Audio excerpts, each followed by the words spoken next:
நம்ம இந்த வீடியோவில் வீனஸ் கீசரோட வயரிங் தான் பார்க்க போகிறோம். அதுக்கு முதல்ல நான் எந்த கீசர்னு சொல்கிறேன். வீனஸ் கீசர் இது ஓல்டு டைப். நான் அந்த சீனில் காட்டுறேன் உங்களுக்கு. ஸோ இதுதான் வீனஸ் கீசர் ஓல்டு டைப். இதில் பார்த்திங்கன்னா ஒரே ஒரு இண்டிகேட்டர் வரும், 2 காயில் வரும். செராமிக் காயில், அதாவது கல் காயில்னு சொல்லுவாங்க. அந்த காயில் 2 வரும். அதோட வயரிங் தான் பார்க்க போகிறோம். அதுக்கு முன்னாடி இது நான் டீட்டெயில்ஸை தான் உங்களுக்கு காட்ட போகிறேன். ஏன்னா இதில் நிறைய கற்றுக்கிற பசங்களாம் நிறைய பேர் பார்க்குறாங்க இந்த வீடியோவை. அதனால் ஃபுல் டீட்டெயில்ஸாக காட்டுறோம். ஒருவேளை உங்களுக்கு எனக்கு வயரிங் தான் முக்கியம்னா நீங்கள் தள்ளிட்டு இந்த நிமிஷத்துலேருந்து பார்த்துக்கலாம். அப்போ வயரிங் மட்டும் நான் அதில் காட்டியிருக்கேன். இப்போ நான் ஃபஸ்ட்டு ஒரு 3 பின் டாப் எடுத்தேன். அதுக்கப்புறம் பார்த்திங்கன்னா ஒரு தெர்மாஸ்டார்டர் இருக்குது. அதுக்கப்புறம் ஸ்ட்ரிப் சுவிட்ச் எதுக்குன்னு பார்த்திங்கன்னா அந்த தெர்மாஸ்டார்ட் ஃபெயிலியர் ஆனால் அந்த டைம் இது சேஃப்டிக்காக வைக்குவாங்க. இதில் 65 டிகிரி சூடான உடனே கட் ஆஃப் ஆகிற மாதிரி. ஒருவேளை இது ஃபெயிலியர் ஆகிடுச்சுன்னா என்ன ஆகும்னா 90 டிகிரி தண்ணி சூடாகும்போது இது கட் ஆஃப் பண்ணிடும். இது கட் ஆஃப் ஆனால் என்ன ஆகும்னா நீங்கள் கீசர் ஓப்பன் பண்ணி தான் ட்ரிப் ஆன் பண்ண வேண்டியது வரும். ஸோ அதுக்காக தான் இந்த சேஃப்டி சுவிட்ச் கண்டிப்பாக வேணும். சில பேர் எடுத்துகிட்டு டைரெக்டாக கூட போடுவாங்க. ஆனால் டைரெக்டாக போடக்கூடாது, ஏன்னா சேஃப்டி முக்கியம் ரொம்ப. அதுக்கப்புறம் இது ஒரு காயில், இது ஒரு காயில், 2 காயில் வரும். 2000 வாட்ஸ், 2 சேர்ந்து 2000 வாட்ஸ். இது ஒவ்வொன்றும் 220 வோல்ட் 220 வோல்ட். இது 2 சீரீஸ் கனெக்ஷன் கிடையாது, தனித்தனி பேஸ் நியூட்ரல் தான். இது சில பேர் சீரியஸாக கொடுத்துருவாங்க. என்ன பண்ணுவாங்கன்னா இங்கேயும் ஒரு லூப் போட்டு இங்கே பேஸ் இங்கே நியூட்ரல் கொடுப்பாங்க. அப்படி போட்டிங்கன்னா என்ன ஆகும்னா 4 மணி நேரம் ஆனாலும் உங்களுக்கு தண்ணி சூடு ஆகாது. சூடாகும், ஒரு 20% மட்டும்தான் சூடாகும். அதுக்கு மேலே சூடு கண்டிப்பாக ஆகாது. அப்புறம் இதில் நான் என்னென்னா உங்களுக்கு வயரிங் மட்டும் இல்லை, இது ஒர்க் ஆகலைன்னா என்னென்ன பண்ணணும் அதையும் நான் சொல்லி கொடுக்குறேன். நான் வயரிங் பண்ணும்போது ஒவ்வொன்றும் டீட்டெயில்ஸாக சொல்கிறேன், பார்த்துக்குங்க. அதுக்கப்புறம் பார்த்திங்கன்னா இண்டிகேட்டர். அதுக்கப்புறம் இங்கே இந்த காயிலுக்கு மேலே ஒரு டேங்க் மாதிரி ஒரு சீன் போடுறேன். எதுக்காகன்னு பார்த்திங்கன்னா எர்த்திங்காக. எர்த்திங் தான் ரொம்ப முக்கியமானது. அதனால் கண்டிப்பாக எர்த்திங் போட்டே ஆகணும். ஓகே, நான் 3 பின் டாப் திருப்பிக்கிறேன். எதனால் திருப்பிக்கிறேன்னா உங்களுக்கு ரொம்ப ஈஸியாகவே புரியும், அதனால் திருப்பிட்டேன். அதுக்கப்புறம் பார்த்திங்கன்னா இங்கே பாருங்கள், இது ஒரு டேங்க் மாதிரி ஒரு சீன் தான். இப்போது நான் ஃபஸ்ட்டு இதில் எர்த்திங் கனெக்ட் பண்ண போகிறேன். எர்த்திங் கனெக்ட் பண்ணேன். ஸோ கீசர் உள்ளே எப்படி இருக்குன்றதையும் காட்டுறேன். எங்கேருந்து எதில் வருது, இந்த எர்த்திங் எங்கேருந்து வருது, எந்த இடத்துலன்றதையும் காட்டுறேன். இப்போ பார்த்துங்க, நான் போட்ட earthing first wire green colour போட்டேன் இல்லையா, அதுதான் 3 பின் டாப்லேருந்து கரெக்டாக இங்கே டேங்க் மேலே ஃபிட் பண்ணியிருக்காங்க. இந்த மாதிரி ஸ்க்ரூ வச்சு இந்த இடத்துல தான் ஃபிட் பண்ணணுன்னு கிடையாது, இங்கே பண்ணலாம், இல்லைனா இந்த இடத்துலையும் ஃபிட் பண்ணலாம், இல்லை இந்த போல்டு கீழேயும் வச்சு டைட் பண்ணலாம். ஸோ நான் ஃபஸ்ட்டு போட்ட க்ரீன் ஒயர் எர்த்திங், அதுதான் இது. உங்களுக்கு ஃபஸ்ட்டு நான் காமிச்சு இல்லையா அந்த ட்ராயிங்கில், அதுதான் இது. இப்போ செகண்டு நியூட்ரல் கனெக்ட் பண்ண போகிறேன். இப்போ பார்த்தீங்கன்னா நம்ம ஃபஸ்ட்டு எர்த்திங் போட்டாச்சு. உங்களுக்கு காட்டின க்ரீன் ஒயர் எங்கேருந்து இதில் டேங்க் மேலே கனெக்ட் பண்ணியிருப்பாங்க, அந்த ஒயர் இது போட்டாச்சு. அதே மாதிரி 3 பின் டாப்பில் எங்கேருந்து எர்த்திங்கன்னா டாப்பில் இருக்கும். அந்த 3 பின் டாப் ஓப்பன் பண்ணிங்கன்னா அதில் எல்லாமே கொடுத்துருப்பான். இந்த இடத்துல ஈன்னு இருக்கும், இந்த இடத்துல எல்லுன்னா பேஸு, எல்லுன்னே கொடுத்துருக்கோம். இந்த இடத்துலனா கூட ஃப்ரண்ட்டில் கண்டிப்பாக இருக்கும். அதே மாதிரி இந்த இடத்துல என்னன்னு ஃப்ரண்ட்டில் கொடுத்துருப்பாங்க. அதை வச்சு நீங்கள் ஈஸியாக போடலாம். இப்போ நம்ம எர்த்திங் போட்டோம். அதுக்கப்புறம் பார்த்திங்கன்னா நியூட்ரல் என், இதுதான் நியூட்ரல். ஸோ இது எங்கேருந்து கீசரில் வருதுன்னு பார்த்திங்கன்னா இதுதான் நியூட்ரல். அதாவது 3 பின் டாப்பு எண்ணிலேருந்து இந்த 3 கோர் வழியாக இங்கே பாருங்கள் நியூட்ரலுக்கு காயிலில் எந்த சைடு கனெக்ட் ஆகிருக்கு. அது உங்களுக்கு முக்கியமான ஒரு விஷயம் சொல்லி கொடுக்குறேன். நான் லாஸ்ட்டில் சொல்கிறேன், இந்த சைடு தான் அந்த சைடு தான் அப்படியெல்லாம் எதுவுமே கிடையாது. அது மாற்றியும் கொடுக்கல, எதை மாற்றலாம் அப்படின்றத நான் சொல்கிறேன், உங்களுக்கு டீட்டெயிலாக சொல்கிறேன். வீடியோவை பாருங்கள், அப்போ உங்களுக்கு புரியும். இப்போ நம்ம அதாவது நியூட்ரல் ஒயரை கனெக்ட் பண்ணிட்டோம். காயிலில் ஒரு எண்டில் நியூட்ரல் ஒயரை கனெக்ட் பண்ணியிருக்கோம். அதுக்கப்புறம் பார்த்திங்கன்னா பேஸிங் எங்கேருந்து வருதுன்னு நான் சொல்கிறேன். இப்போ நம்ம எர்த்திங் கனெக்ட் பண்ணி ஆயிடுச்சு, நியூட்ரலும் கனெக்ட் பண்ணி ஆயிடுச்சு. அதாவது ஈலேருந்து டைரெக்டாக டேங்க் மேலே, நியூட்ரல் போயிட்டு டைரெக்டாக காயில் மேலே இருக்குது. 2 ஒயர் கனெக்ட் பண்ணி ஆயிடுச்சு. இப்போ நம்ம கனெக்ட் பண்ண வேண்டிய பேஸ் எல்லுன்னு இருக்கு இல்லையா, அதுதான் பேஸ். பாருங்கள், இங்கேருந்து டைரெக்டாக தெர்மாஸ்டார்டருக்கு போகுது. தெர்மாஸ்டார்டர்லேருந்து ஸ்ட்ரிப் சுவிட்சுக்கு போகுது. ஸ்ட்ரிப் சுவிட்சிலேருந்து காயிலுக்கு போகுது. ஸோ பேஸ், அதாவது எல்லேருந்து டைரெக்ட் தெர்மாஸ்டார்டர்லேருந்து ஸ்ட்ரிப் ஸ்ட்ரிப் சுவிட்சிலேருந்து காயில். இது எந்த இடத்துலேருந்து எங்கே வருதுன்னு உங்களுக்கு காட்டுறேன். இதுதான் நான் சொன்ன பேஸ் ஒயர். பார்த்திங்கன்னா 3 பின் டாப்லேருந்து, அதாவது பேஸ்லேருந்து வந்து இங்கே தெர்மாஸ்டார்டர் உள்ள இன்புட் கனெக்ட் ஆகி அவுட்புட் இப்படியே போயிருக்கு பாருங்கள். இப்படி போயிட்டு ஸ்ட்ரிப் சுவிட்சில் கனெக்ட் ஆகிட்டு ஸ்ட்ரிப் சுவிட்சிலேருந்து டைரெக்டாக காயிலுக்கு போகுது. ஸோ ட்ராயிங்கில் ஒரே காயிலில் பேஸ் நியூட்ரல் கொடுத்த மாதிரி இங்கே வேறு மாதிரி இருக்குதுன்னு நினைக்காதீங்க. அதையும் நான் சொல்கிறேன் எதனால் அப்படி கொடுத்துருக்கோம் அப்படின்றத நான் சொல்கிறேன். இங்கே எதுக்காகன்னு பார்த்தீங்கன்னா, இந்த ஒயர் லென்த்தாக இல்லை. லென்த்தாக இருந்தால் எடுத்து இங்கே தான் போட்டிருப்பாங்க. இங்கே போட்டாலும் ஒன்று தான், அதே மாதிரி இங்கே போட்டாலும் ஒன்று தான். இது பார்த்திங்கன்னா எல்லாம் ரெண்டுமே ஒரே ஒயர் தான். இங்கே பாருங்கள், இது ரெண்டுமே ஒரே ஒயர் தான். ஸோ அதனால் நீங்கள் குழப்பிக்காதீங்க இது இப்படி இருக்குது அப்படி இருக்குன்னு. நான் இன்னும் டீட்டெயிலாக இன்னும் போக பின்னாடி நான் சொல்கிறேன். ஓகே, பேஸ் பார்த்துக்கினீங்கள, இதுதான் பேஸ். இங்கேருந்து உள்ளே போச்சு, அவுட்புட் வந்துச்சு, ட்ரிப் சுவிட்சுக்கு போகுது. ட்ரிப் சுவிட்ச்லேருந்து அவுட்புட் வந்து இங்கே போயிருக்கு. நம்ம அடுத்ததை இப்போ கனெக்ட் பண்ண வேண்டிய வந்து இந்த காயிலுக்கும் இந்த காயிலுக்கும் கனெக்ஷன் ஒயர். அதுக்கு காட்டுறேன். அதுக்கு முன்னாடி இண்டிகேட்டர் எங்கேருந்து கனெக்ட் பண்ணுறேன்னு காட்டுறேன். இப்போது எர்த்திங் முடிஞ்சுது. எர்த்திங் டேங்க் மேலே ஆகிடுச்சு. நியூட்ரல் டைரெக்டாக வந்து ஒரு காயிலில் இந்த எண்டில் ஆகிடுச்சு. அதே மாதிரி பேஸ் பார்த்திங்கன்னா தெர்மாஸ்டாட் போயிட்டு வெளியில் வந்து ஸ்ட்ரிப் சுவிட்ச்லேருந்து வந்து இங்கே கனெக்ட் ஆகிடுச்சு.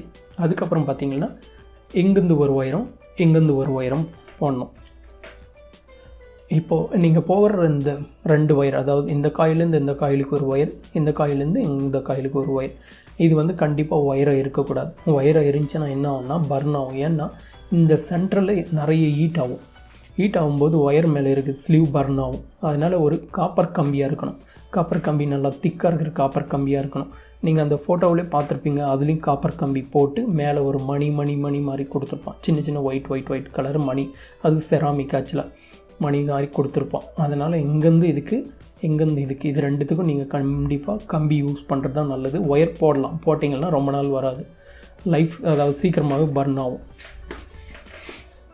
ஓகே, இது போட்டுட்டோம்.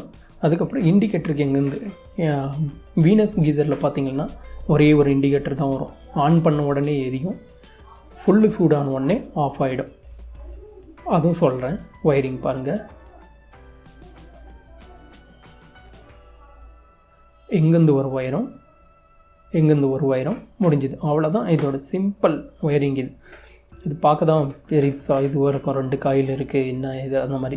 ஆனால் இதே மெத்தடில் நீங்கள் போட்டிங்கன்னா ரொம்ப ஈஸியாக முடியும். இப்போ அடுத்ததை பார்த்திங்கன்னா இங்கே பாருங்கள், நான் சொன்ன இந்த மணி மாதிரி இதுதான். இந்த மாதிரி மணி மாதிரி வந்திருக்கும்.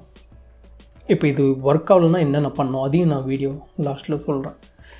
இப்போ பார்த்திங்கன்னா இந்த மணி மாதிரி இருக்கு இல்லையா, செராமிக். இது ஆக்சுவலாக இது நிறைய இடத்துல கிடைக்கிறதில்ல. நம்ம கம்பி போட சொன்னோன்னு கம்பி போட்டோம். அது வேறு எதுக்காக டச் ஆனால் என்ன பண்ணுறதுன்னுட்டு சில பேர் டேப் சுற்றுவாங்க மேலே. டேப்பும் சுற்றக்கூடாது. டேப்பு கண்டிப்பாக மெல்ட் ஆகும். இதுக்கு இல்லைன்னா ஒரே ஒரு ஐடியா இருக்குது. ஒருவேளை உங்களுக்கு இந்த செராமிக் கிடைக்கலன்னா வேறு ஒரு ஐடியா காட்டுறேன். இப்போ பாருங்கள், நான் சொன்ன செராமிக் இது தான். இது எல்லா இடத்துலையும் கிடைக்கிறதில்ல. சில டைமில் சில கடைகளில் கிடைக்கும், சில கடையில் கிடைக்கிறதில்ல. ஸ்பேர் வாங்குகிற கடையில். ஒருவேளை இது இல்லைன்னா என்ன பண்ணுங்கன்னா, இந்த கம்பிக்கு மேலே இந்த மாதிரி ஸ்லீவ் 4 mm இல்லை 5 mm ஸ்லீவ் போட்டுடலாம். சரிப்பா, நீங்கள் செராமிக்கு பதில் ஸ்லீவ் போட சொன்னேன். அது எங்கே கிடைக்கும்னு நீங்கள் கேட்டிங்கன்னா, மோட்டர் ரீவைண்டிங் பண்ணுற கடையில் கண்டிப்பாக இருக்கும். அப்படி இல்லைன்னாலையும் மோட்டர் ரீவைண்டிங் பண்ணுறதுக்கான ஒயரெல்லாம் சேல் பண்ணுற கடையில் கண்டிப்பாக கிடைக்கும். இந்த ஸ்லீவ் மோட்டர் ரீவைண்டிங் பண்ணுற கடைகளில் எல்லா கடையிலுமே கண்டிப்பாக வச்சுருப்பாங்க. அவங்ககிட்ட நீங்கள் ஒரு பாதி ஒரு லென்த் வாங்கி கூட நீங்கள் போட்டுக்கலாம். அது ரொம்ப ஈஸியாக கிடைக்குது. இந்த செராமிக் தான் கிடைக்குது ரொம்ப கஷ்டமாக இருக்குது சில இடத்துல. இதெல்லாம் பார்த்திங்கன்னா ஓல்டு எலக்ட்ரிக் ஸ்டவ் வரும். அதாவது ஒரு ரவுண்டு மாதிரி ஒரு எலக்ட்ரிக் ஸ்டவ் அதில் தான் யூஸ் பண்ணியிருந்தாங்க. இப்போ ஜாஸ்தி இது யூஸ் பண்ணுறதில்ல. அதனால இது கிடைக்க மாட்டேங்குது. இந்த ஸ்லீவ் இந்த செராமிக் பதில் இது வரையும் போட்டு விட்ருங்க. அதே மாதிரி இது வரையும் போட்டு விட்ருங்க, ரொம்ப ஈஸியாக. சரி, இப்போது கீசர் ஒர்க் ஆகலை, அது எப்படி செக் பண்ணோம்? இல்லை காயில் போயிட்டுருக்கு, அதை கழட்டி எப்படி எடுக்கணும்? அப்படி இல்லைன்னா கீசர் ஒர்க் ஆகுது, 1/2 ஹவரில் ஆகிற ஹீட்டு, அதாவது 1/2 ஹவரில் சூடாக வேண்டிய அந்த 2 மணி நேரம் எடுக்குது. எதனால் அப்படின்னு கேட்டிங்கன்னா, அந்த மாதிரி கீசர் ஒர்க் ஆகுது ஆனால் சூடு ரொம்ப லேட் ஆகுதுன்னு பார்த்திங்கன்னா 2 காயில் ஏதாவது ஒரு காயில் போயிருக்கும். பார்த்திங்கன்னா இங்கே ஒரு காயில் இருக்குது. இதில் ஏதாவது ஒன்று போனால் தான் அந்த ப்ராப்ளம் வரும். 1/2 ஹவரில் ஆக வேண்டிய அந்த என்ன ஆகும்னா 1 ஹவர் 1.5 ஹவர் எடுக்கும். அது கூட ஒரு 20% தான் சூடாகும். உள்ளவெல்லாம் சூடாகாது உங்களுக்கு. அப்போ இதை எப்படி செக் பண்ணுறது இது எல்லாமே காட்டுறேன். அது மட்டும் இல்லை, இதெல்லாம் எப்படி ஓப்பன் பண்ணுறதுன்றதையும் காட்டுறேன். அதுக்கப்புறம் உங்களுக்கு லாஸ்ட்டில் இது ஃபுல் டயாகிராமு ஒரு 4 செகண்ட் அப்படியே விட்றேன். நீங்கள் ஸ்க்ரீன்ஷாட் எடுத்து கூட நீங்கள் ஒயரிங் பண்ணும்போது அதை ஈஸியாக பார்த்துக்கலாம். இப்போ அது ஒர்க் ஆகலைன்னா என்னென்ன பண்ணணும், அப்புறம் காயில் எப்படி கழட்டணும், இந்த ட்ரிப் சுவிட்ச் எப்படி கழட்டணும், இந்த தெர்மோஸ்டாட் எப்படி கழட்டணும் அப்படின்னு சொல்கிறேன். இப்போ அந்த காயில் கட்டின அந்த காயிலை வந்து ரிமூவ் பண்ண ஒரு சீன் இருக்குது, அதையும் உங்களுக்கு காட்டுறேன். இப்போ இந்த தெர்மோஸ்டாட் நீங்கள் ரிமூவ் பண்ணனா இந்த ஸ்க்ரூ லூஸ் பண்ணிவிடுங்க, இந்த ஸ்க்ரூ லூஸ் பண்ணுங்கள். இந்த பக்கமும் ஒயர் வந்துடும், அந்த பக்கம் ஒயர் வந்துடும். இதை பிடிச்சி இழுத்திங்கன்னா, அதாவது ஃபுல்லாக பிடிச்சி உங்கள் பக்கமாக இழுத்திங்கன்னா வந்துடும். அவ்வளோதான், அது கிளிப்பெல்லாம் எதுவும் கிடையாது. அதுக்கப்புறம் இந்த காயில் எப்படி கழட்டணும்னு பார்த்தீங்கன்னா, இங்கே பாருங்கள், இந்த இடத்துல தெரியும் உங்களுக்கு, இந்த காயிலுக்கும் இந்த காயிலுக்கும் ஒரு பிளேட் இருக்குது. அதுக்கு சென்டரில் ஒரு ஸ்க்ரூ இருக்குது. அந்த ஸ்க்ரூவை கழட்டினீங்கன்னா ஆட்டோமேட்டிக் காயில் வந்துடும். நீங்கள் ஒரு வேளை கீசர் ஃபிட்டிங்லேயே இருந்து ரெடி பண்ணுறதா இருந்தால் அந்த ஸ்க்ரூ கழட்டும் போது 2 காயிலையும் கை வச்சு கழட்டுங்க. ஏன்னா அந்த பிளேட் கழட்டின உடனே வந்து கீழே விழுந்துடும். கீழே விழுந்து அந்த காயில் உடஞ்சிடும் அந்த மாதிரி. ஏன்னா இது செராமிக் காயில், அதனால் 2 கையில் அந்த காயில் பிடிச்சிட்டு அதுக்கப்புறம் கழட்டுங்க. அந்த பிளேட்டை கழட்டினாவே போதும், காயில் வந்துடும். அதாவது இதெல்லாம் ரிமூவ் பண்ணிடணும் ஃபஸ்ட்டு. நீங்கள் இதெல்லாம் ரிமூவ் பண்ணால் மட்டும்தான் காயில் நல்லா இருக்கா இல்லையான்னு செக் பண்ண முடியும். இந்த பிளேட்டை கழட்டினீங்கன்னா காயில் வெளியில் வந்துடும். அதே மாதிரி இது இங்கே பாருங்கள், இங்கே ஒரு ஸ்க்ரூ, இங்கே ஒரு ஸ்க்ரூ, அவ்வளோதான். இது கழட்டினீங்கன்னா ஸ்ட்ரிப் சுவிட்ச் வந்துடும். அது கழட்டினோட நான் அதையும் காட்டுறேன் உங்களுக்கு. இங்கே பாருங்கள், இதுதான். இது மொத்தமாக கழட்டிட்டேன். இங்கே ஒரு காயில், இங்கே ஒரு காயில். நான் சொன்னேன் இல்லையா அங்கே ஒரு பிளேட் இருக்குன்னு, இந்த பிளேட்டு தான் அது. இந்த பிளேட்டை 2 காயிலுக்கும் வச்சு இந்த ஸ்க்ரூ போட்டு டைட் பண்ணியிருந்தாங்க. ஸோ இது கழட்டின உடனே 2 காயிலுமே வெளியில் வந்துடும். அதுதான் இது. அதுக்கப்புறம் இது தான் தெர்மோஸ்டாட். இது என்ன இல்லை, பிடிச்சி இழுத்தீங்கன்னாவே வந்துடும். அதுக்கப்புறம் இங்கே தான் அந்த ஸ்ட்ரிப் சுவிட்ச் இருந்தது, அதோட கிளிப் தான் இங்கே, அதோட கிளாம்ப்பு. அதுக்கு மேலே இருந்த கிளாம்ப்பு தான் 2 ஸ்க்ரூ இருக்கும். அதை கழட்டினீங்கன்னா வந்துடும். கழட்டினதுக்கப்புறம் உள்ளே எப்படி இருக்குன்னு காட்டுறேன். இது பாருங்க, இது ஒரு காயிலோட, இது 2வது காயிலோட. இது எப்படி தான் இருக்கும் உள்ளே, இங்கே தெரியும் உங்களுக்கு. அது ஹீட் ஆகி இந்த மாதிரி ஆகிருக்கும் பாருங்கள். ஸோ அதெல்லாம் எதுவும் ப்ராப்ளம் கிடையாது, அது அப்படி தான் ஆகும். நீங்கள் புது காயில் போட்டாலே அது ஆகும். இது சூடானால் மட்டும்தான் தண்ணி சூடாகும். அப்புறம் நீங்கள் இது வந்து கீசர் ஃபிட்டிங்லேயே இருக்கும்போது கழட்டியும் மாற்றலாம். அது ஒன்றும் கஷ்டம் இல்லை. ஏன்னா எடுத்து கீழே எடுத்து செய்யறது வந்து கொஞ்சம் கஷ்டம் தான். அவ்வளோ வெயிட் இருக்கும். தண்ணி ஃபுல்லாக இருக்கும்போது ஃபுல் வெயிட் இருக்கும், அதனால் கொஞ்சம் கஷ்டமாக இருக்கும். மேலே இருக்கும்போது இது எல்லா வேலையுமே செய்யலாம் ஈஸியாக, இன்னும் கஷ்டம் கிடையாது. இல்லை எனக்கு அப்படியெல்லாம் முடியாதுன்னா கண்டிப்பாக 2 ஆளாக சேர்ந்து கீசரை கழட்டி கீழே வச்சுட்டு தான் செய்யணும். ஒரே ஒருத்தராக முடியாது. இது மேலே அதாவது வால் ஃபிட்டிங்லேருந்து கீழே எடுத்து வைக்கிறது வந்து கொஞ்சம் கஷ்டம். அதனால் கண்டிப்பாக 2 பேர் வேணும். ஏன்னா 25 லிட்டர் தண்ணி இருக்குது உள்ள, அதுதான் அதோட வெயிட்டு தான் ஃபுல்லாக இருக்கும். சரி, இப்போ இது எல்லாம் ஒர்க் ஆகலைன்னா என்னென்ன பண்ணணும்னு காட்டுறேன். இப்போ இது ஒர்க் ஆகலைன்னா நீங்கள் ஃபஸ்ட்டு பார்க்க வேண்டியது 3 பின் டாப், அதாவது இது தான். இதை ஓப்பன் பண்ணுங்கள். இதில் ஏதாவது இந்த ஒயரோ இல்லை இந்த ஒயரோ கட் ஆகிருக்கும். அப்படி ஒரு வேளை பர்ன் ஆகி கட் ஆகிருந்தால் கட் பண்ணிவிட்டு மறுபடியும் அதில் எப்படி இருந்துச்சோ அதே மாதிரி போடுங்க. அப்படி போட்டு வரலன்னா 2வது நீங்கள் என்ன பண்ணால் கீசரோட கேப், அதாவது ஃப்ரண்ட்டில் முன்னாடி இந்த பைப் இருக்கு இல்லையா, அந்த இடத்துல கேப் ஓப்பன் பண்ணுங்கள். பிளாக் கலர் கேப்பை ஓப்பன் பண்ணிவிட்டு நீங்கள் செக் பண்ண வேண்டியது ஃபஸ்ட்டு இதை பாருங்கள். இது ட்ரிப் ஆகிருக்கும். நிறைய டைம் பவர் ஃப்ளக்சுவேஷன்லேயும் ஆகுது. 2வது இது வீக் ஆனாலையும், அதாவது இந்த ஸ்ட்ரிப் சுவிட்ச் வீக் ஆனாலையும் ஆகும். வீக் ஆனால் ஆகுன்றது எப்படின்னு பார்த்தீங்கன்னா, இப்போது நீங்கள் இந்த ஸ்ட்ரிப் சுவிட்சு ட்ரிப் ஆகிருக்கு, அதாவது ட்ரிப்புன்னா இந்த பட்டன் மேலே வந்திருக்கும். இதை ப்ரெஸ் பண்ணிங்கன்னா ட்ரிப்பு ஆன் ஆகிடும், கீசர் ஆன் ஆகிடும். ஆனால் இது ப்ரெஸ் பண்ணி ஒரு 2 நாள் 3 நாள் தான் ஒர்க் ஆகுது, மறுபடியும் ட்ரிப் ஆகுது. மறுபடியும் 2 நாள் ஒர்க் ஆகுது, மறுபடியும் ட்ரிப் ஆகுதுன்னா இது கண்டிப்பாக வீக் ஆகிருக்கும், அதனால் ட்ரிப் ஆகும். ஆனால் இது ப்ரெஸ் பண்ணி அன்றைக்கே ட்ரிப் ஆச்சுன்னா இது போயிருக்கும். ஏன்னா இது வந்து டைரெக்ட் ஆகிடுச்சுன்னா சேஃப்டிக்காக இது ட்ரிப் பண்ணி விட்ரும். அதனால் நீங்கள் 2வது பார்க்க வேண்டிய விஷயம் இதாக இருக்கணும். ஒருவேளை இது ட்ரிப் ஆகலை ஆனாலும் ஒர்க் ஆகலைன்னு பார்த்தீங்கன்னா தெர்மோஸ்டாட் போயிருக்கலாம். ஏன்னா தெர்மோஸ்டாட் போனாலையும் இங்கே பவர் பாஸ் ஆகாது இதில். அதனால் தெர்மோஸ்டாட் செக் பண்ணுங்கள். தெர்மோஸ்டாட்டும் சரி இதுவும் சரி எப்படி செக் பண்ணுறதுன்னு பார்த்தீங்கன்னா மல்டிமீட்டர் இருந்தால் உங்களுக்கு ரொம்ப ஈஸியாக இருக்கும். மல்டிமீட்டரில் கண்டினியூட்டி மோடு, அதாவது 2 ஒயரை டச் பண்ணிங்கன்னா ஒரு பீப் சவுண்டு வரும், கொய் அப்படின்னு. சில மல்டிமீட்டரில் வர்றதில்ல பீப் சவுண்டு. சிலத்தில் மல்டிமீட்டரில் பீப் சவுண்டுக்கு பதில் என்ன ஆகும்னா நீங்கள் டச் பண்ண உடனே 000 காட்டும். அப்போனா அது கண்டினியூட்டி இருக்குதுன்னு அர்த்தம். ஆனால் கண்டினியூட்டி இல்லைனா எதுவுமே காட்டாது. ஸோ நீங்கள் கண்டினியூட்டி மோடில் வச்சு இங்கேயும் செக் பண்ணிங்கன்னா ட்ரிப் ஆன் பண்ணதுக்கப்புறம் இது வருதா செக் பண்ணி பாருங்கள். கண்டினியூட்டி வந்தால் இது சரி இருக்குது. அதுக்கப்புறம் இங்கேயும் வச்சு செக் பண்ணி பாருங்கள். கண்டினியூட்டி வந்தால் இதுவும் சரி இருக்குது. ஆனால் இது சரி இருக்குன்னா இது டைரக்ட் ஆச்சா போச்சா அப்படின்றது இல்லை. இது கண்டினியூட்டி வந்துச்சுன்னா சரி இருக்குதுன்னு அர்த்தம். இது டைரக்ட் ஆச்சா போச்சான்றது அது வேறு மாதிரி டெஸ்டிங்.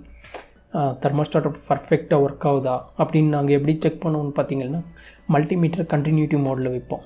இங்கே ஒரு ஒயரையும் இங்கே ஒரு ஒயரையும் மல்டிமீட்டருக்கு கனெக்ட் பண்ணிவிட்டு இதை கம்மி பண்ணுவோம். அதாவது ஃபஸ்ட்டு ஸ்டார்டிங்லேருந்து கம்மி பண்ணிவிட்டு ஜஸ்ட் ஒரு பாயிண்ட் மட்டும் கண்டினியூட்டி இருக்கிற மாதிரி வச்சுட்டு என்ன பண்ணுவோம்னா இங்கே சூடு பண்ணுவோம். சூடு பண்ணால் அது சூடான உடனே இது ஆஃப் ஆகும், கட் ஆஃப் ஆகும். மறுபடியும் இந்த சூடு ஆறுன உடனே இது ஆன் ஆகும். அப்படி தான் இதை செக் பண்ணுறது. ஆனால் இது அவ்வளோ சீக்கிரம் போகாது. நீங்கள் ஒர்க் ஆகலைன்னா ஃபஸ்ட்டு செக் பண்ண வேண்டியது இது. ரெண்டாவது இதை பாருங்கள், இங்கே ஏதாவது ஒயர் பர்ன் ஆகிருக்கும். அப்படி இங்கேயும் ஆகலைன்னா இங்கே பர்ன் ஆகிருக்க பாருங்கள். இல்லை இதுவும் கரெக்டாக இருக்குன்னா 2 காயில் கழட்டி எடுத்துருங்க. தனித்தனியாக செக் பண்ணணும். இங்கே ஒரு ஒயரும் இங்கே ஒரு ஒயரும் மல்டிமீட்டர் வச்சிங்கன்னா கண்டினியூட்டி வரணும். அதே மாதிரி இதுலேயும் இங்கே ஒரு ஒயரு இங்கே ஒரு ஒயரு வச்சிங்கன்னா கண்டினியூட்டி வரணும். அப்படி வந்துச்சுன்னா இது எல்லாமே சரியாக இருக்குது. ஸ்ட்ரிப் சுவிட்ச் சரியாக இருக்குது, தெர்மோஸ்டாட்டரும் சரியாக இருக்குது. அப்போ கண்டிப்பாக ஒர்க் ஆகும். அப்படி ஒரு வேளை உங்களுக்கு ஒர்க் ஆகலைன்னா என்ன பண்ணணுன்னு பார்த்தீங்கன்னா நீங்கள் ஸ்ட்ரிப் சுவிட்சை மாற்றி பாருங்க விரும்புகிறேன். ஆனால் கண்டினியூட்டி இருக்குது, மறுபடியும் ட்ரிப் ஆகுது. இது எல்லாமே கரெக்டாக இருக்குன்னா பவர் பாயிண்ட்டு செக் பண்ணி பாருங்கள். அதாவது உங்கள் ப்ளக் பாயிண்ட்டில் கரண்ட் வருதா இல்லையா அதையும் செக் பண்ணி அதெல்லாம் வந்தும் இது நீங்கள் கரண்ட்டெல்லாம் வருது எல்லாம் கரெக்டாக இருக்குது. ஆனால் ஒர்க் ஆகலைன்னா அப்போ நீங்கள் ஃபஸ்ட்டு இங்கே செக் பண்ணுங்கள், அதுக்கப்புறம் இதை செக் பண்ணுங்கள், அதுக்கப்புறம் இதை செக் பண்ணுங்கள். இது எல்லாமே ஆகலைன்னா மட்டும் காயில் கழட்டி எடுத்து தனித்தனியாக செக் பண்ணுங்கள். நான் ஃபஸ்ட்டே சொன்ன மாதிரி தான் சில கீசரில் என்ன ஆகும்னா ரொம்ப லேட்டாக சூடாகும். அப்படி பார்த்தீங்கன்னா ஒரு காயில் நல்லாயிருக்கும், ஒரு காயில் போயிட்டுருக்கும். அந்த மாதிரி இருந்துச்சுன்னா போயிட்டு காயில் எடுத்துகிட்டு வேறு காயில் போடுங்க. அப்போ உங்களுக்கு ஒரு 1/2 hour ஃபுல் சூடாகிடும். இவ்வளோ தான் இந்த வீடியோ. உங்களுக்கு இன்னொரு முறை இந்த டயாகிராமை நான் காட்டிடுறேன். நான் ஃபஸ்ட்டு காட்டும்போது வேறு உங்களுக்கு ஃபோட்டோ காமிச்சதுனால கன்ஃபியூஸ் ஆகிருக்கும். இன்னும் ஒரு முறை இந்த டயாகிராம் நான் காட்டிடுறேன் உங்களுக்கு. தெர்மோஸ்டாட், ஸ்ட்ரிப் சுவிட்ச்,